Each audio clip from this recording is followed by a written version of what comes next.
Bonjour à toutes, bonjour à tous, bienvenue sur TV Vendée, très heureux de vous retrouver en ce matin du mardi 24 septembre pour cette nouvelle édition de la matinale. Nous sommes en pleine forme ce matin, tout comme Antoine que l'on salue qui est en régie, notre réalisateur. Nous avons reçu il y a quelques instants dans l'invité du jour Audrey Hamey, directrice de Phase Vendée. Nous avons parlé d'inclusion avec elle, notamment inclusion dans le monde professionnel et dans les territoires. Interview à retrouver bien sûr dès maintenant sur tvvendée.fr. Si vous souhaitez réagir à l'actualité du jour, je vous rappelle le numéro qui est affiché juste en dessous, celui du WhatsApp officiel de la matinale. On passe maintenant au titre de l'actualité de ce 24 septembre. Nous reviendrons sur la nomination de Bruno Retailleau, le sénateur vendéen, au poste de ministre de l'Intérieur. Il sera remplacé au Sénat par sa suppléante Brigitte Hibert, actuelle maire de Moutier-sur-le-Lay et présidente de la communauté de communes Sud-Vendée Littoral. Elle va devoir laisser ses mandats locaux en raison de la loi sur le non-cumul des mandats. Nous écouterons sa réaction. Nous irons à l'EHPAD de la Vannerie au Sable d'Olonne qui, à l'occasion de la journée mondiale de la maladie d'Alzheimer, a présenté toutes les thérapies non médicamenteuses en place depuis plusieurs années, notamment la médiation animale.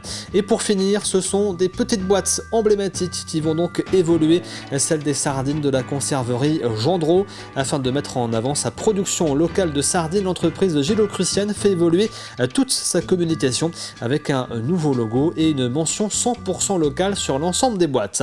On jette un coup d'œil à votre météo du jour et malheureusement, la pluie présente le week-end dernier semble vouloir s'installer en Vendée avec des averses éparses, notamment dans les terres et sur une partie du littoral. Sur le reste, le temps est plutôt couvert. Il fait 12 à 14 degrés pour ce matin.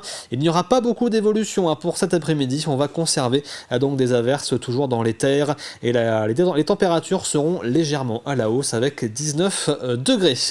On fait le point également sur les marées du jour avec une basse mer à 3h35 et 16h12, pleine mer 9h26 et 22h44. Le coefficient aujourd'hui sera de 57 à 48 et le passage du Gois sera au plus bas à 16h35 pour être précis cet après-midi.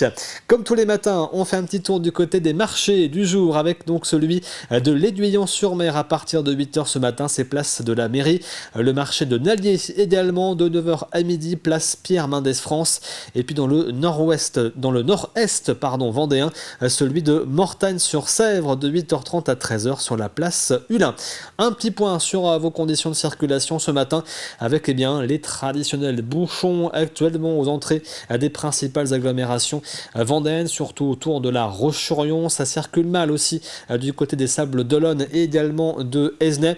Et puis toujours des travaux à vous indiquer sur la départementale 948 entre la Roche-sur-Yon et Esnay, justement où la circulation est réduite sur une seule voie. Travaux également sur la départementale 160, la 4 voies entre la Roche-sur-Yon et les Sables d'Olonne où la circulation est perturbée à hauteur de Sainte-Flève-des-Loups et de la Motachar. Et puis toujours également ces travaux sur l'autoroute A83 à hauteur de l'échangeur et du péage de Montédu où la circulation pourrait être réduite à une voie et où il est vivement conseillé de réduire sa vitesse à l'approche de la zone de travaux. Et en ce mardi 24 septembre, nous fêtons la Sainte Thècle. Bonne fête donc à toutes. Et puis une petite citation, pour démarrer ce matin en prenant votre café. On ne peut corriger les hommes qu'en les faisant voir tels qu'ils sont. Citation de Beaumarchais. Je vous laisse méditer sur cela et en parler avec vos collègues lorsque vous les rejoindrez dans quelques instants. On passe maintenant à l'actualité du jour. Voici le flash.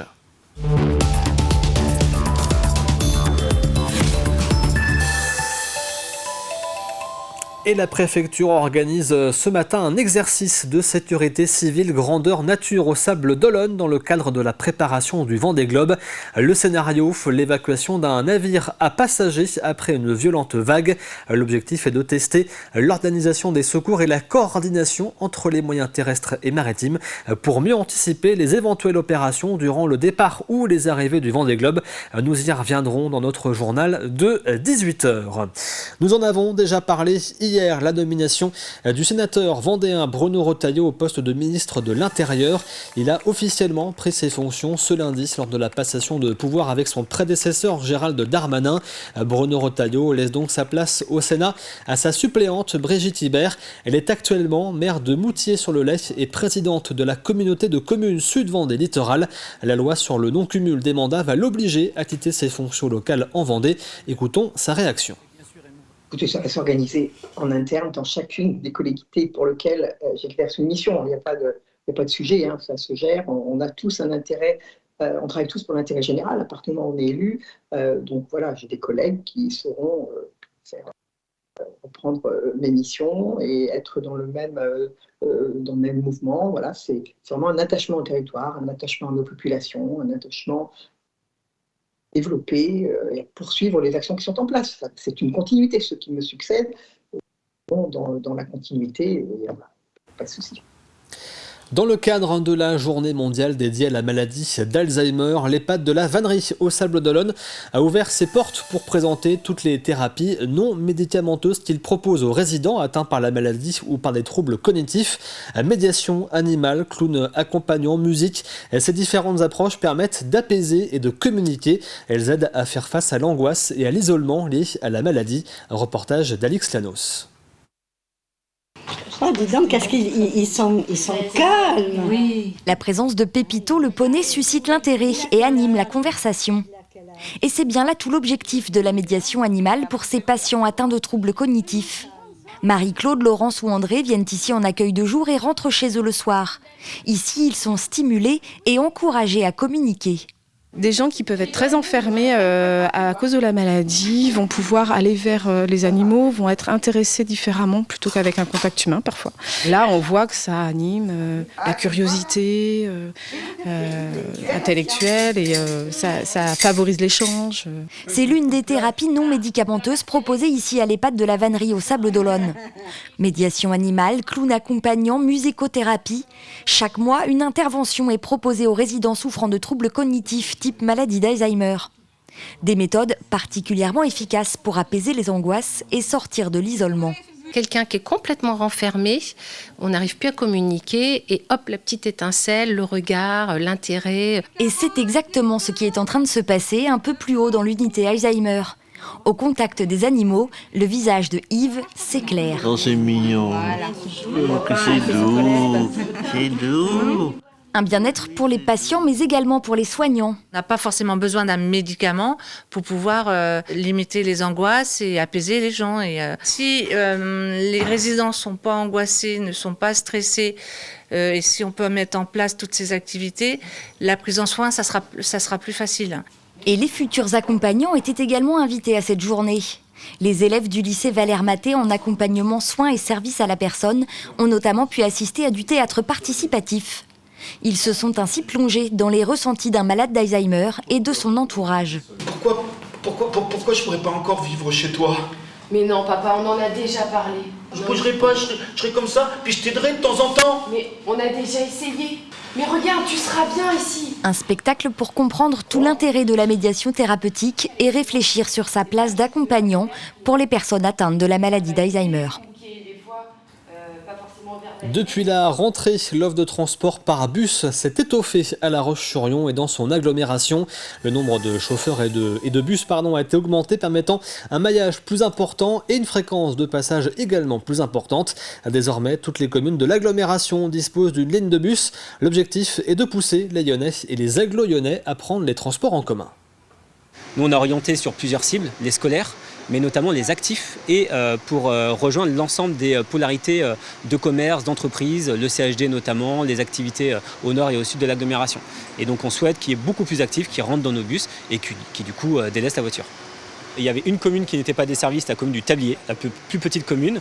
On avait mis un système de voitures en autopartage. Désormais, le bus, comme celui-ci, arrive directement dans le cœur de bourg du Tablier. Donc la totalité des communes de l'agglomération est desservie par un bus.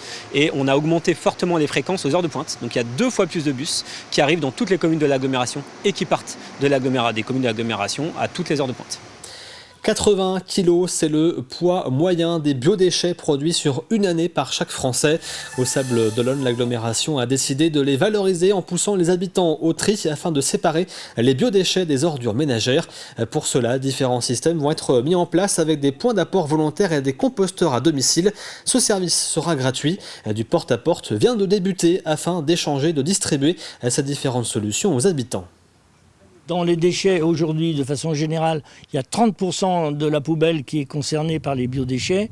Le but, c'est de les extraire et de pouvoir les utiliser, d'en faire un produit et de ne pas l'enfouir par la suite, quoi. Et en transformant ça en un compost qui peut être utilisé par les agriculteurs sur leurs champs agricoles, quoi. La collecte par elle-même commencera au 1er janvier 2025, mais d'ores et déjà, à partir du 24 septembre, la société Trait d'Union va démarcher chaque administré et il y aura une rencontre individuelle pour savoir son choix pour la collecte des biodéchets. C'est le produit emblématique de la côte vendéenne, notamment à Saint-Gilles-Croix-de-Vie, la sardine. Et afin de valoriser son origine et pour mettre en avant le travail des pêcheurs gilocruciens et français, la conserverie Gendreau a décidé d'axer sa communication sur l'aspect local de la production des sardines. Les célèbres boîtes changent donc d'aspect avec un nouveau logo et l'ajout de la mention 100% local. Un reportage de Tim Bastard. Si le goût et le savoir-faire restent inchangés, la célèbre boîte des sardines Nez Dieu évolue un peu. On a une nouvelle identité sur nos boîtes de sardines qui redeviennent les dieux et on met un peu plus en avant notre côté pêcheur-conserveur avec la pêche 100% locale directement sur les boîtes. Donc en fait, avant, on avait ce logo-là et on ne voyait finalement très peu le fait qu'on soit en approvisionnement pêche 100% locale. Et aujourd'hui, on a un bandeau pêche 100% locale directement sur la boîte. Et en plus, on est à moins de 3 km du port, donc on est en circuit court, donc c'est ce qu'on indique sur le dos des boîtes justement. Un circuit court qui débute ici, au port de pêche de Saint-Gilles-Croix-de-Vie. Chaque jour, les pêcheurs y déposent leurs sardines capturées au large des côtes françaises, principalement sur la côte vendéenne.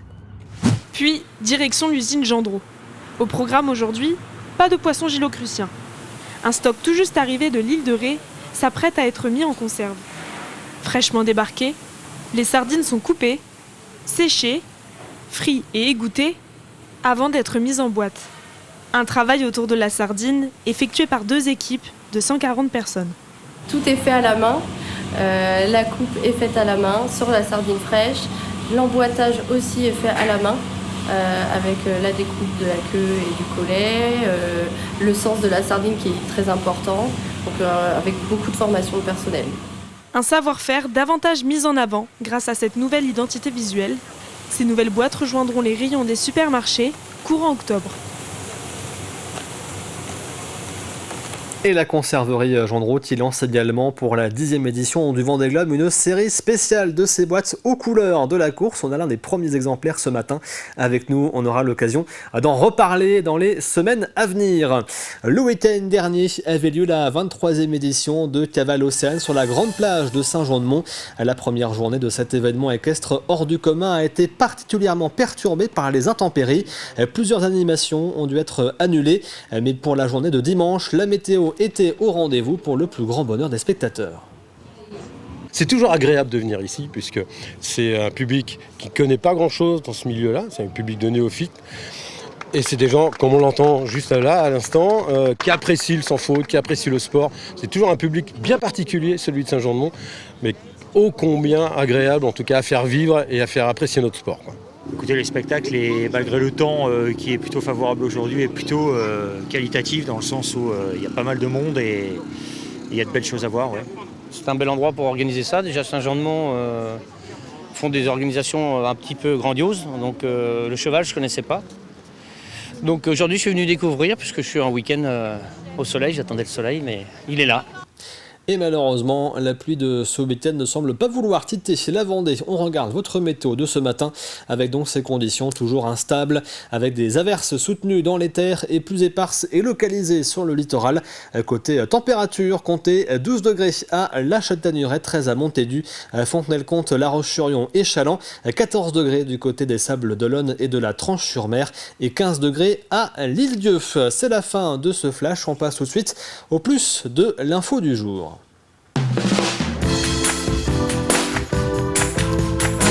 Et pour ce plus de l'info, direction Talmont-Saint-Hilaire, plus précisément port bourgeonnais, où des grands travaux viennent de débuter. Le port va être entièrement réaménagé et c'est l'objet du plus de l'info d'aujourd'hui.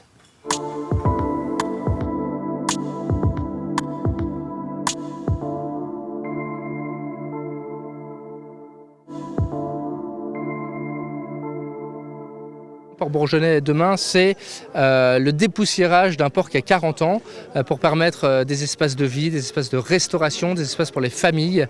On est ici un projet de balcon sur l'océan et les travaux aujourd'hui sont très concrets puisqu'on a posé notre première pierre. C'est vraiment une marina, un espace où chacun trouve de quoi lui satisfaire. Les touristes évidemment, c'est un lieu touristique. Les locaux qui viennent beaucoup sur le chemin des douaniers et Port Bourgeonnais, c'est chez eux.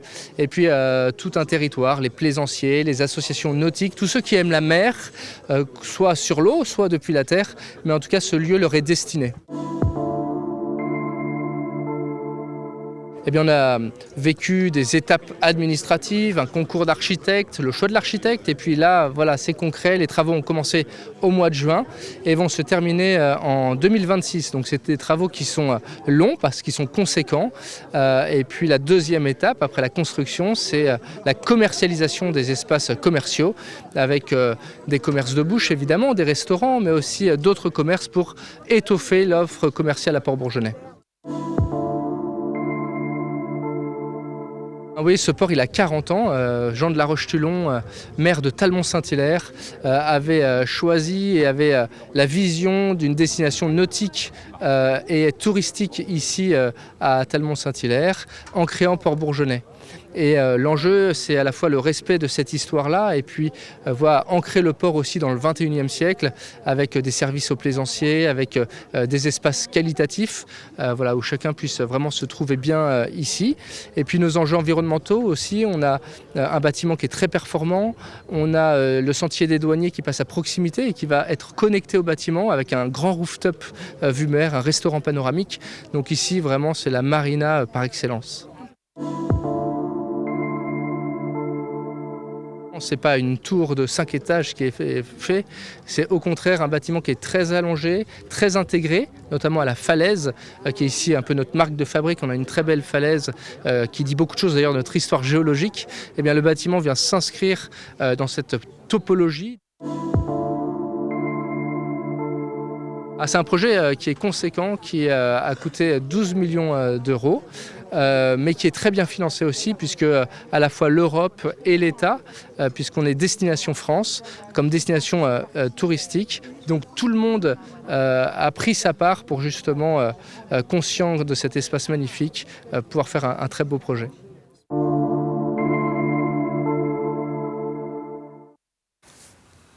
Et vous retrouvez bien sûr ce plus de l'info consacré donc aux évolutions de Port Bourgeonnais sur tvvendée.fr. Comme tous les mardis, on parle maintenant d'économie.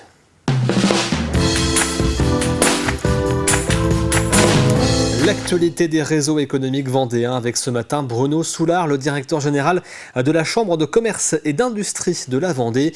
Il nous parle de l'International Week, un événement qui aura lieu le 2 octobre prochain à La Roche-sur-Yon et qui sera dédié aux questions d'import-export.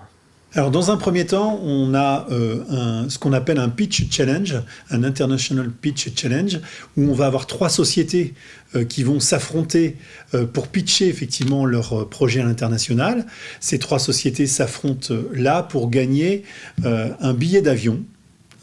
Tout simplement, on va leur offrir un billet d'avion pour qu'elles puissent partir à l'international, présenter leur projet. Et la société qui gagne le billet d'avion gagne en plus sa place en finale au niveau régional. Et si elle gagne en finale au niveau régional, elle gagne en plus un accompagnement des CCI pour son projet à l'export. Voilà, donc ça c'est un premier point, mais c'est intéressant de venir parce que ça permet d'avoir des idées sur ce qu'on peut faire à l'international. Et puis ensuite, on a 3 ateliers qui sont proposés, qui vont être des moments importants. Alors, dans un premier temps, il y a ce qu'on appelle, nous, un tour du monde en 80 minutes, où on va présenter effectivement les destinations possibles avec l'USA-Canada, donc le nord de l'Amérique, le Japon, les Émirats arabes unis, et puis l'Italie. Donc, c'est 3 destinations complètement différentes sur lesquelles, effectivement, les personnes vont dire, voilà comment vous pouvez exporter sur ces destinations-là. Donc ça, c'est un premier point. Et puis derrière, on a des tables rondes qui vont être proposées. La première, se développer dans les pays nordiques et baltes, comment être accompagné par le CIC Ouest, puisque les banques aussi peuvent jouer cette capacité d'accompagnement.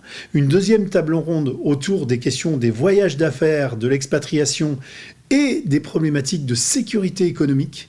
Et puis la troisième table ronde va être sur les questions de management intergénérationnel et multiculturel. Et là, c'est aussi très intéressant, puisque quand on commence à travailler avec l'étranger, on se rend compte que travailler avec des Indiens, avec des Chinois, avec des Africains, avec des Marocains, c'est déjà effectivement des choses complètement différentes, et que ça se travaille derrière, puisque la culture de l'autre peut être aussi un frein et peut déclencher parfois des questions, des réactions qu'on ne comprend pas forcément derrière. Donc rentrer dans cette interculturalité, c'est important, et c'est des choses que connaissent bien un certain nombre de grandes entreprises qui ont effectivement à faire déjà avec ces milieux qui sont très différents.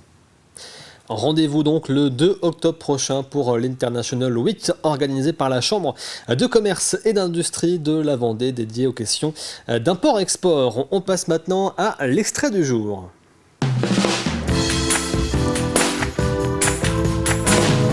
Et l'extrait ce matin, c'est l'émission Backstage présentée par David Auvinet.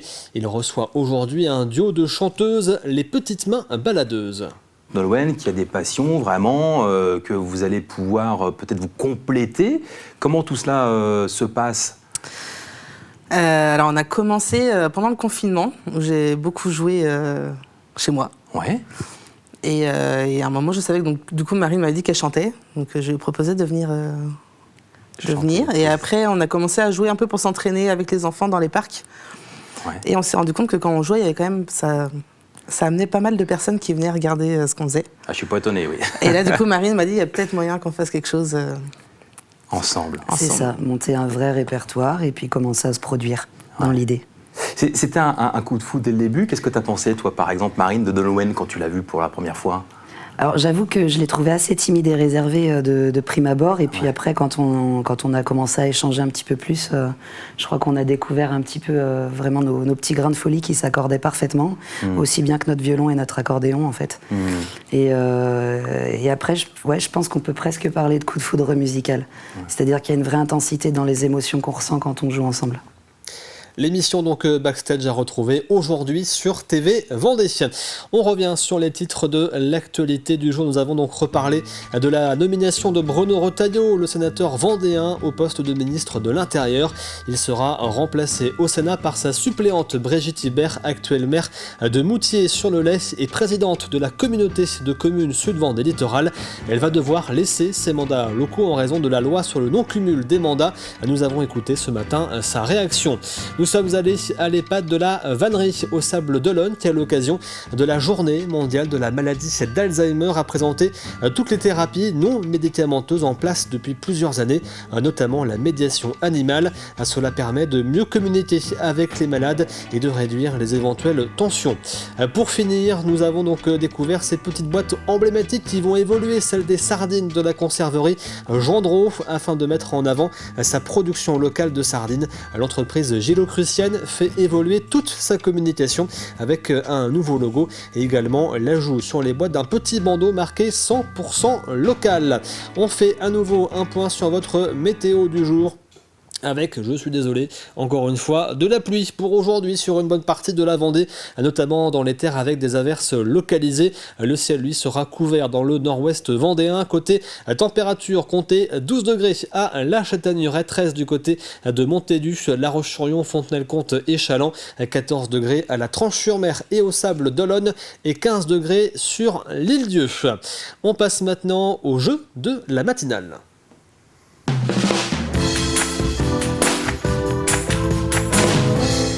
Et dans le jeu, cette semaine à gagner, nous en parlions à l'instant, un coffret offert par la Perle des Dieux, donc la marque de la conserverie Gendreau, coffret de boîtes de sardines, entre autres spécial Madame Lulu, au nom de cette passionnée justement des sardines de Saint-Gilles-Croix-de-Vie, dont nous avons fait le portrait durant l'été, dont vous retrouvez le reportage sur tvvendée.fr. Voici la question donc de cette semaine: quel est le nom du métier des spécialistes de la préparation des produits de la mer? Je répète, quel est le nom du métier des spécialistes de la préparation des produits de la mer? Voici l'indice du jour. Pour faire ce métier, pour exercer ce métier, il faut faire soit un CAP ou bien un bac professionnel. Je répète, pour exercer ce métier, il faut soit passer par un CAP ou bien par un bac professionnel. Vous retrouvez bien sûr la question et l'ensemble des indices jour après jour sur tvvendée.fr, et je vous invite à aller fouiller dans les reportages qui ont été diffusés sur notre antenne la semaine dernière. Vous pourriez bien y trouver quelques indices supplémentaires. On arrive à la fin de cette matinale du mardi 24 septembre. Merci à vous de l'avoir suivi. L'actualité Vendaine revient avec le journal de 12h30 présenté par Aurélien Huard. Quant à moi, je vous dis très bonne journée et à demain à partir de 7h. Call my name, I'll be there in a hurry. You don't have